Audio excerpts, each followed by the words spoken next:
sport, donc chez Ibrahim Mandao.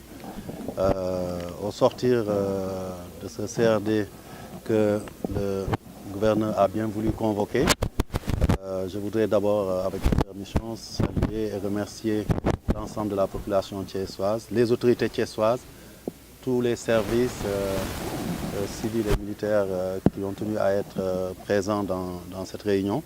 Et ce qu'on peut dire d'emblée, c'est que ce qui en est ressorti, c'est l'accord de toutes les parties prenantes sur le fait que définitivement le Sénégal opte pour jouer à Thiès le match U23, le match de l'équipe U23 le lendemain, sous quelques réserves.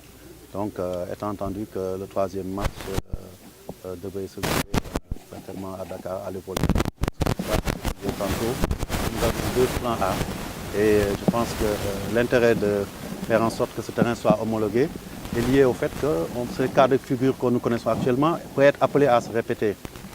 Dieu merci, on voit que de plus en plus nos équipes sont sur la scène internationale. Il faudrait qu'au même moment, on ait au moins 2 ou 3 stades qui soient capables d'organiser, de recevoir nos compétitions. Et aujourd'hui, avec ce stade de Thiès qui est en pleine finition, on peut être assuré que nous pouvons compétir ici dès le 23. Et on ne parle plus de la question d'opportunité, on est maintenant dans le défi organisationnel. Ce que je veux dire, c'est que dans l'ensemble, il y a eu beaucoup d'avancées au niveau de la mise en conformité. Et cela est lié particulièrement à l'homologation qui doit être faite au préalable par la CAF. Et à ce niveau-là, l'entrepreneur et toutes les sociétés qui intervenaient ont pu faire des avancées notables. Il y a quelques finitions à faire. On nous a promis que d'ici la fin de cette semaine, ça le serait. Donc il n'y a plus d'inquiétude parce que nous pensons que ce stade, en tout cas, a les conditions minimales pour pouvoir abriter un match international. Donc en tout cas, on connaît les standards en Afrique. Donc l'Adjor peut bien entendu accueillir ce match. Sous réserve, j'insiste là-dessus encore, que la CAF nous donne son exemption. Elle sera bientôt là et je pense qu'elle pourra constater cela. Donc globalement, c'est ce qu'il y avait lieu de retenir.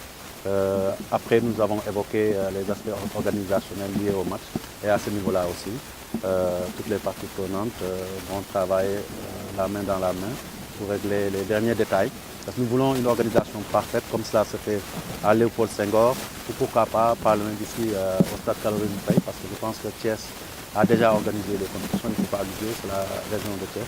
Donc on a, à côté des infrastructures, à côté de tout ce qui est nécessaire, les ressources humaines en sécurité haute pour pouvoir organiser ce match-là. Je voudrais juste aussi dire qu'en ce qui concerne certains aspects organisationnels, nous avons décidé, compte tenu de la capacité très faible du stade, de doter Thiès d'une fan zone au niveau de l'esplanade de la promenade des Thiessois. Cela pour permettre à ceux qui ne pourront pas accéder au stade de pouvoir suivre en live ce match dans la bonne humeur, avec beaucoup d'animation. On va travailler certainement avec nos partenaires habituels, la RTS, nos sponsors et autres, pour pouvoir faire de cette fan zone le point de réception de tous ceux qui ne pourront pas accéder au match. Donc ce stade recevra 8500 personnes maximum. Donc vous voyez que par rapport à Léopold Senghor, c'est un gap énorme, mais je pense que tout le monde comprendra les enjeux. Il faut réussir cette organisation. Et bien entendu, la priorité sera donnée aux Thiessois, mais ça va aussi influer, comme je l'ai annoncé lors du CRD, sur le tarif d'entrée.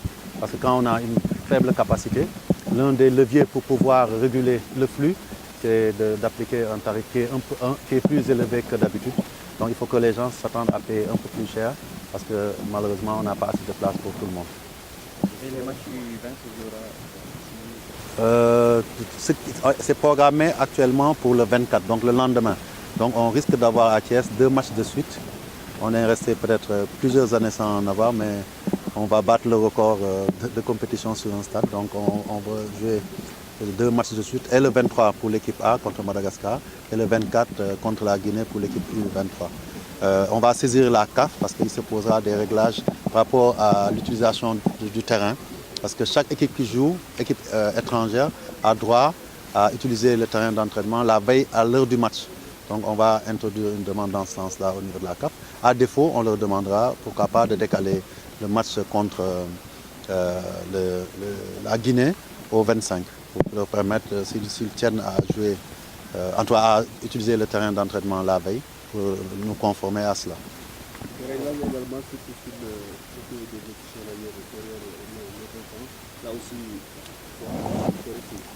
Oui, écoutez, je pense que nous devons faire très attention aux conseils et aux suggestions de ceux qui vivent ici et qui sont des experts dans ce domaine. Et donc, Mamoussa Sissé, qui est membre de la DTN, qui est aussi à la direction technique régionale, nous a signalé que lors des matchs, il y a beaucoup de vent, du fait du vide qu'il y a au niveau des tribunes virages. Et il a été retenu, même si les délais sont très courts, d'élever le muret pour qu'on puisse bloquer le vent là et que ça ne soit pas un facteur négatif pour tous les 22 jours, mais plus particulièrement aussi pour notre équipe.